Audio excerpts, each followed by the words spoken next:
നമസ്കാരം. Raf talks ഫുട്ബോളിലേക്ക് ഏവർക്കും സ്വാഗതം. FC ബാഴ്സലോണയ്ക്ക് വേണ്ടി ദീർഘകാലം കളിച്ച അവരുടെ ഇതിഹാസമാണ് ലയണൽ മെസ്സി.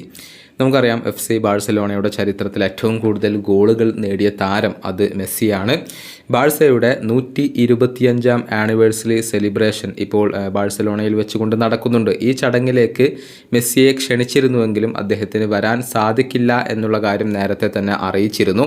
പകരം ഇതുമായി ബന്ധപ്പെട്ടുകൊണ്ട് മെസ്സി ഒരു ഇൻ്റർവ്യൂ നൽകുകയാണ് ചെയ്തിട്ടുള്ളത്. ബാഴ്സയിലെ ഏറ്റവും മനോഹരമായ അതല്ലെങ്കിൽ അസാധാരണമായ നിമിഷം ഏതാണ് എന്ന് മെസ്സിയോട് ചോദിക്കപ്പെട്ടിരുന്നു. സീനിയർ ടീമിന് വേണ്ടി നടത്തിയ അരങ്ങേറ്റമാണോ, അതല്ലെങ്കിൽ റോമിൽ വെച്ച് നടന്ന ചാമ്പ്യൻസ് ലീഗ് ഫൈനലിൽ നേടിയ ഗോളാണോ, അതല്ലെങ്കിൽ ഫസ്റ്റ് ബാലൻഡിയോർ പുരസ്കാരമാണോ എന്നായിരുന്നു ചോദ്യം. അരങ്ങേറ്റത്തെ തന്നെയാണ് മെസ്സിയെ ഇപ്പോൾ ചൂണ്ടിക്കാണിച്ചിട്ടുള്ളത്. മെസ്സിയുടെ വാക്കുകൾ ഇങ്ങനെയാണ്: ഒരു നിമിഷത്തെ മാത്രം തിരഞ്ഞെടുക്കുക എന്നത് ബുദ്ധിമുട്ടുള്ള കാര്യമാണ്. ഞാൻ എനിക്ക് വേണ്ടി തിരഞ്ഞെടുക്കാൻ ആരെങ്കിലും ഏൽപ്പിക്കുകയാണ് ചെയ്യാറുള്ളത്. ഇനി ഒരെണ്ണം തിരഞ്ഞെടുക്കണമെന്ന് നിർബന്ധമാണെങ്കിൽ ഞാൻ എൻ്റെ അരങ്ങേറ്റത്തെ തിരഞ്ഞെടുക്കും.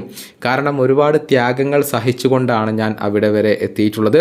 അർജൻറ്റീനയിൽ നിന്നും സ്പെയിനിലേക്ക് എൻ്റെ ജീവിതം പറിച്ചു നടുകയായിരുന്നു.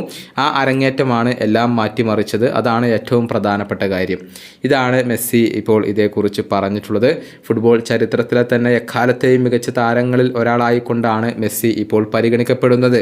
നേരത്തെ മെസ്സി ബാഴ്സലോണയിലേക്ക് തിരിച്ചെത്തും എന്നുള്ള റൂമറുകൾ സജീവമായിരുന്നു. പക്ഷേ അതെല്ലാം ഇപ്പോൾ അവസാനിച്ചിട്ടുണ്ട്. കാരണം യൂറോപ്യൻ ഫുട്ബോളിലേക്ക് ഇനിയൊരു മടക്കമില്ല എന്ന കാര്യം മെസ്സി തന്നെ അറിയിച്ചിരുന്നു. ഭാവിയിൽ മെസ്സി മറ്റേതെങ്കിലും റോളിൽ FC ബാഴ്സലോണയിൽ എത്തുമോ എന്നുള്ളത് മാത്രമാണ് ഇനി ആരാധകർക്ക് അറിയേണ്ട കാര്യം. ഈ വീഡിയോയുടെ അവസാനിപ്പിക്കുന്നു. ഫുട്ബോൾ ലോകത്തെ കൂടുതൽ വിശേഷങ്ങളുമായി റാഫ് ടോക്സ് കൊണ്ടുമെത്താം.